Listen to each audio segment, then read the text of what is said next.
thing. And of Yeah. course, we're continued on the teaching of the gospel. And I'm not quite sure what's going to happen with empires. We're going to go through the main empires now. We're in Egypt right now. We're going to be bombing into, of course, Assyria, and then Babylon, then Persia, and then Rome. Amazing.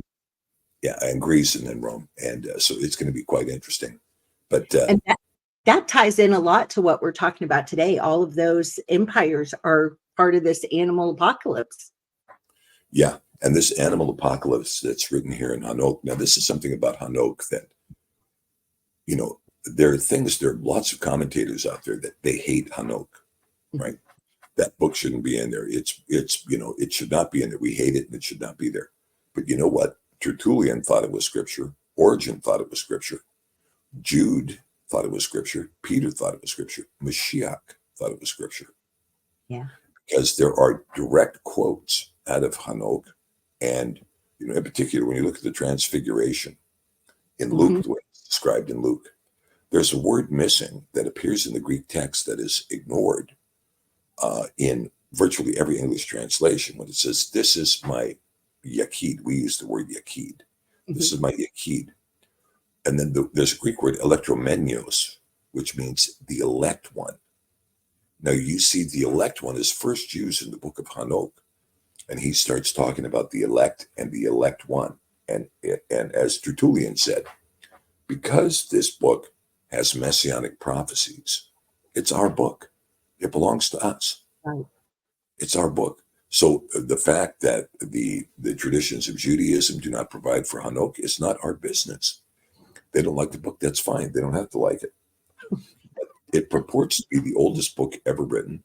It's an antediluvian work. When you talk about antediluvian works, again, going back to Thoth and the discussion of Thoth, he was the father of writing. He was the first one to write stuff down, right? Right. And so here you see this similar situation here with Enoch. He's going to write this book down. And so they said, well, there's no proof of Enoch existing before 200 BC. Well, for that matter, there's no proof of anything else existing before that either, because there's no original that predates the Dead Sea Scrolls. You can't find it. And the reason you can't find it is because the Romans burned it. They burned it in Jerusalem. They burned it in Alexandria. They burned it at Carthage. They burned every library they could find. And then agents like Augustine, he built his career on burning any Hebrew text he could ever find. That's how he made his career. Yeah. So they could rewrite history in the Latin language. And so, when you understand that, then you ask, well, where are all these Hebrew originals? Well, they all got burned. And so the fact that they were stored in jars at Qumran was a very significant deal. And so when people say, well, Enoch was never canonized, well, why were there 5 copies found at Qumran? Right. There were more copies found of Enoch at Qumran than there were of the Torah, than there were of Isaiah. Wow. Same thing with Jubilees. Jubilees was the most copied book of Qumran. It had 6 copies. So why was this if it wasn't canon, if it wasn't an important book? And, so people, and then when they want to say, well, this was written later by Christians and added on to, and this, that, and the other thing, prove it. You made those kind of remarks. Now prove it. Prove that that's what happened. You can't, you speculate by reading the text and then you reach your own conclusions because you don't want to admit that there's messianic prophecies of huge import inside the book. Well, we're coming up. It's so funny because I was sitting here thinking as I'm listening to you, talk about, ideas that I have not considered, right?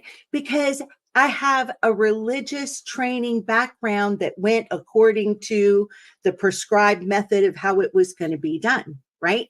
And so a lot of my effort goes into having to challenge those mindsets and say, have you inherited lies? Well, yeah, I know I've inherited lies, but that once they're in, it's harder to get rid of these religious mindsets than it is to take on new information. It's almost like it's easier for someone who never had that to come in and learn truth than it is for someone who was trained in all that to undo everything and challenge everything and question everything.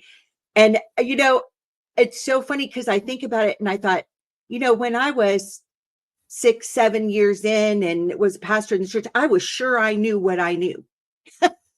Now, fast forward 20 something years, and I'm questioning everything. I'm like, oh, I don't know. We need to take a look at that. Let's. Well, it is so true, Chelle. It's so true. And the farther you get into it, the more you realize how little you know. It's just like the doors keep opening and opening and opening. But I mean, I can give you an example, the idea of the fallen angels, right? Right. When you look closely at that word is malak, and it actually means messenger. Now, angel is the word that we've used. And then, of course, over the years, over the thousands of years, you get this fluffy creature with big white wings that comes down. I'm an angel and I'm here to, be your guardian or whatever it might be, right? But really, no, an angel is just a messenger. Now, there are some specifics when you're talking about Raphaim or you're talking about Seraphim. These angels or cherubim, they're a specific class of angels and they have specific characteristics. But when you talk about the word generally, angel, the word is messenger. So when you look at the word Malaki Tzedek, this word can be either Malaki Tzedek, which means the righteous messenger, or Meleki Tzedek, the righteous king. But it's spelled exactly the same way. So the book of Malachi, for instance, is a book of the angel, right? That book could very easily be named angel, right? Right. In English would be the proper translation, my angel, or better yet, my messenger, my messenger. And because this is what the true name means, right? So when you understand that, then you go back and read Genesis 6:4. It says there were Nephilim in the earth in those days, not Nephilim. And I had this discussion with Steve Benoon in Oregon, and I pointed it out to him when he had the Hebrew up on the screen of Numbers 13:33, because in that passage there is both the use of Nephilim and Nephilim, which actually, when I showed him the distinction between the two words, it proved his point. The Nephilim are the fallen ones. The Nephilim are their progeny. The progeny. Right? So in Genesis 6:4, the word is Nephilim. There were Nephilim in the earth in those days. And the Beni Elohim came unto the women of Adam, the daughters of Adam. The Beni Elohim.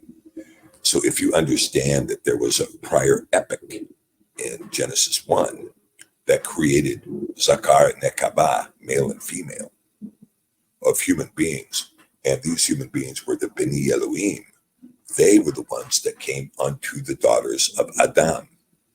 And they did so in breach of what they were told to do, because they were told to go and watch. Right. Not to engage, not to marry him, to rule over him, but to go and watch, right? Right. And instead of doing that, 200 of them elected to have relations with women. Right. And this is where Hanok comes in, because they had fallen, because they were fallen watchers.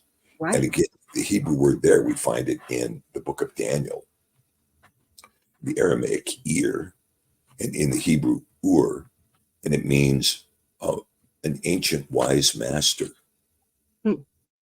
or watcher. Yeah. You know what I find interesting about this is because you hear a lot of people saying, well, what good does it really do to know all that Hebrew and this, that, and the other? Well, in my own life, because I did know that the word malak, messenger, was angels. When the harm in the arm solution came out. Harm in the arm, great. Yeah. And it was named mRNA. I knew right away, okay, this is coming from the realm of the fallen watchers. They're trying to put in a message that is not the message that Yah decided he wanted in our DNA. And immediately that was enough to clue me in to go, oh, stay as far away from that as possible, because I understood the Hebrew and it clicked immediately. Yeah. Yeah, and I don't know what happened with me. Why I immediately took umbrage to the whole idea that this was going to be required and so on and so forth. I don't know what happened, but it just got my dander up the instant I heard about it. And I started warning people not to take it in August of 2020 Yeah. to, steer clear, steer clear, steer clear. But yeah, mode RNA, right? Moderna, mode RNA. Yeah. And yeah, we won't get into that, but the messenger part is something that is very key. And because you understood the Hebrew, you can see it. Now I can tell you, the Hebrew for me has greatly helped me. So for instance, in the empires class, one of the big questions that we were looking for in the Egyptian record, is there any record of Joseph and the house of Yasharel being in Egypt? Right. Right. And when you read the secular guys, they say there's nothing in the record that shows Joseph or his biblical Egyptian name being anywhere in the record. They're in Egypt, doesn't exist. Nor does the house of Yasharel exist in this record. Who are these Hebrews? Where'd they come from? This is a bunch of baloney. And then when you hear the people trying to say, well, look, this was during the time of Ramses, right? And the Pharaoh was Ramses or Seti or all these other people. Well, no, absolutely false.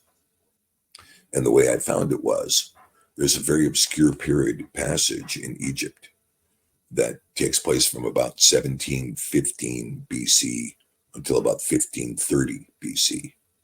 And in this period of time, the Egyptian record is not very complete. It's fuzzy. And so they look and they go, well, we don't know what was going on there, but we know there was this guy who had ruled for 40 years, whose marker was found all over, up far away as Carthage, found in the Levant, up the Nile River, his marker. And he was known as Maibri Shishi. Well, I looked at that and I went, that's clearly Hebrew. Yeah. And because I could recognize it, at the instant I saw it, I could recognize it as Hebrew. Well, by knowing that the mem at the front is a prefix, which means from, and the real key was the last part of the name, which was Ibri, right? Hebrew. Right. Hebrew. So I'm looking at it from the Hebrews, Ma Ibri, from the Hebrews, Ma Ibri, She, Ishi, such a man.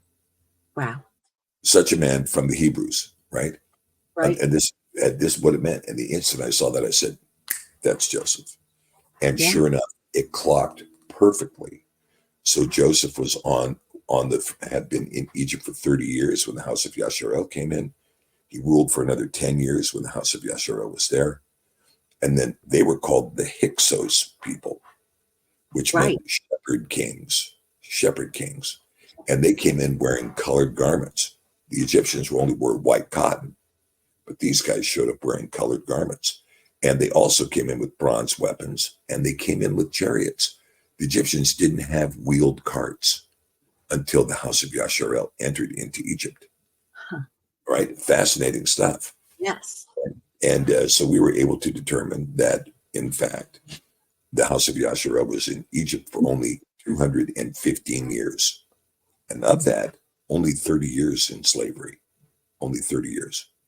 And it was when, and again, the book of Jasher tells us about how it happened that a son of Esau named Zepho was taken captive by Pharaoh, brought back to Egypt, and he escaped.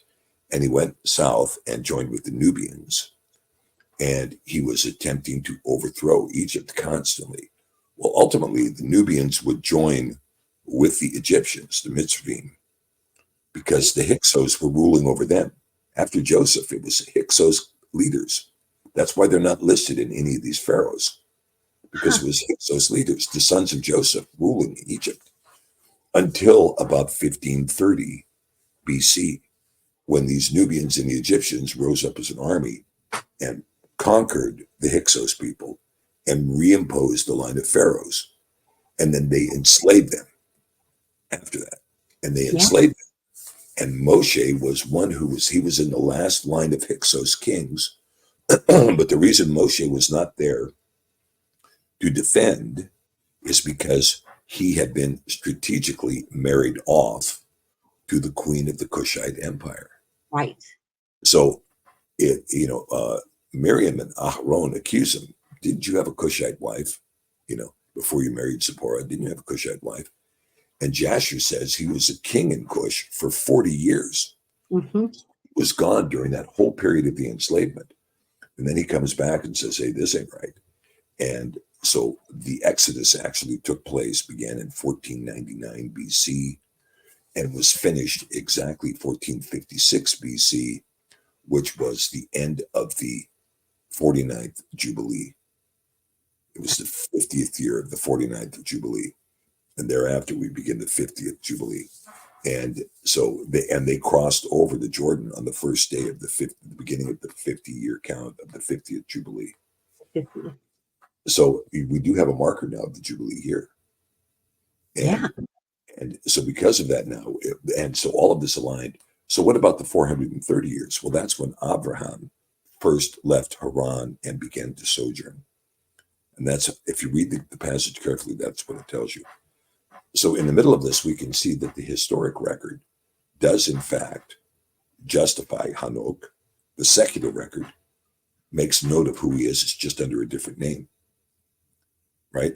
Now, when you look at the name Thoth, let's put a Hebrew analysis to this name. So if we look at the name Thoth, this would be spelled in Hebrew, Tav, Bab, Tav, right? Mm-hmm. So we know that the Tav is the symbol of salvation, the mark of salvation. Mm-hmm. The Vav is the nail. Right. And then the Tav is the symbol of salvation.